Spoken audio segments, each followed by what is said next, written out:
कांग्रेस नेता राजवी ने कहा है कि लोहारू के बुधसैली व लीलस समेत 14 गांवों में आज तूफानी दौरा किए। पत्रकारों से बातचीत करते हुए कहा है कि भिवानी महेंद्रगढ़ कांग्रेस लोकसभा प्रत्याशी राव दान सिंह को भारी बहुमत से जिताकर एक बार फिर से देश में कांग्रेस की सरकार लानी है। अब की बार पूरे हरियाणा प्रदेश सहित देश में परिवर्तन की लहर चल रही है।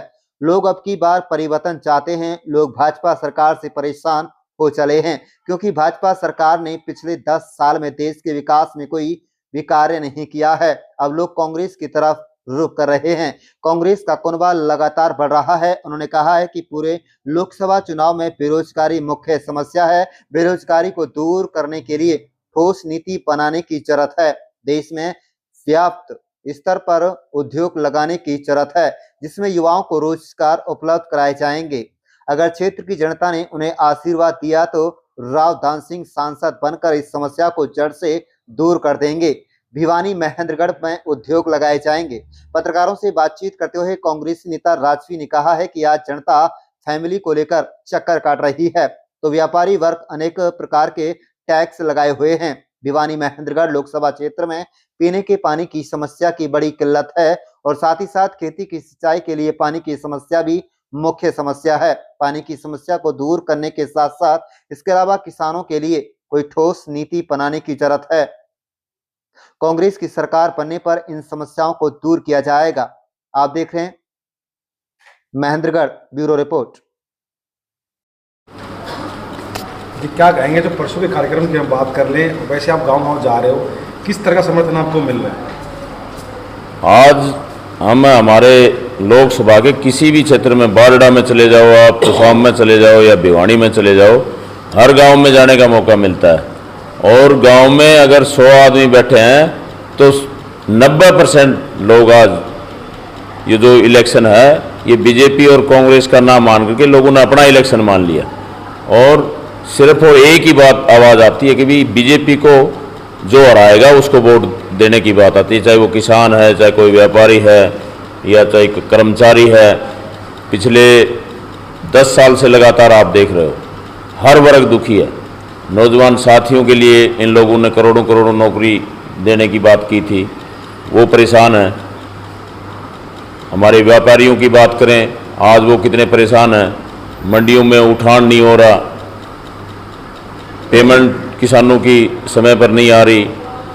चाहे हम शिक्षा की बात करें, स्कूलों में टीचर नहीं है, हॉस्पिटलों में अगर जाओगे तो वहाँ पर डॉक्टर नहीं है। हर किसी भी वर्ग, कोई भी आज इस बीजेपी गवर्नमेंट से संतुष्ट नहीं है। जी, आप जो भारतीय जनता पार्टी है वो 400 पार का नारा दे रही है, कहाँ तक सार्थक सिद्ध होता दिखाई दे रहा है आपके? 400 पार वाला नारा जो इन्होंने शुरू में दिया था, आज आप देख रहे हो 1 महीने से, 1 महीना पहले क्या था और 400 पार वाला जो नारा था, आज आप देख रहे हो पूरे देश में, जो कि 3-4 चरणों के हमारे जो इलेक्शन हो गए उसके बाद जो रुझान आ रहे हैं, वो रुझान देख करके ये बौखला गए हैं। वो मुद्दे खत्म हो गए।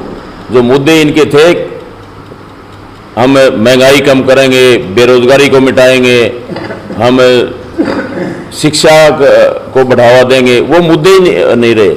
आज किस तरह की जो कि इतने छोटे छोटे बात, जो प्रधानमंत्री लेवल के बातें नहीं होती है, मंगलसूत्र का, मंदिर का, हिंदू का, मुस्लिम का, ये कोई मुद्दे नहीं होते।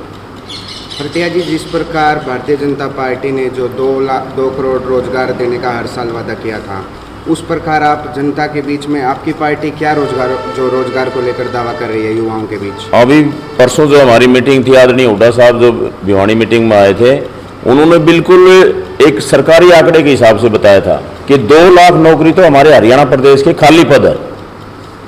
उन्होंने तर्क दिया था, आपके मीडिया के भाइयों ने पूछा था कि आप किस आधार पर, 2 लाख पद तो खाली पड़े हुए हैं, मंजूर शुदा जो पद हैं उनको भरने का काम हरियाणा में अगर कांग्रेस पार्टी की सरकार आती है, आदरणीय हुड्डा साहब प्रदेश के मुख्यमंत्री होते हैं, तो 2 लाख पद तो वो हैं। और राहुल जी ने जैसे कि रोजगार के लिए 30 लाख, बहुत बड़ी संख्या है। भारतीय जनता पार्टी दावा करती है कि राज्य में उन्होंने बिना खर्ची, बिना पर्ची की नौकरियां दी हैं। खर्ची पर्ची, आप ये बात कह रहे हो, आज आप देख रहे हो कि हर जगह किस तरह के भ्रष्टाचार में कोई भी, मैं कहता हूं कि इनका जो HPSC का जो ऑफिस है उसमें भी पिछली दफा देखा होगा किस तरह से करोड़ों रुपए ऑफिस में ही मिले थे। तो ये किस तरह कह सकते हैं? सर, जनता के बीच आप जा रहे हो, लगातार जा रहे हो, कोई समस्या जो प्रमुख समस्या को देखा जाए तो क्या समस्या आपकी बात करें लोहारों की? आज कोई भी वर्ग मैं कहता हूं कि सुखी नहीं है। फैमिली आईडी के नाम से जो ग्रामीण क्षेत्र, हमारा जो ग्रामीण क्षेत्र है उसमें सबसे ज़्यादा अगर कोई रोजगार की बात आती थी तो वो पुलिस और फौज में आती थी। राज्य सरकार जो है वो अल्पमत में आ चुकी है, फ्लोर टेस्ट की क्या मांग करेगी, क्या कांग्रेस के कदम रहेंगे? राज्यपाल से आपके नेताओं ने समय भी मांगा था, वो तो नेतृत्व के आधार पर इनको अपना त्याग पत्र दे देना चाहिए।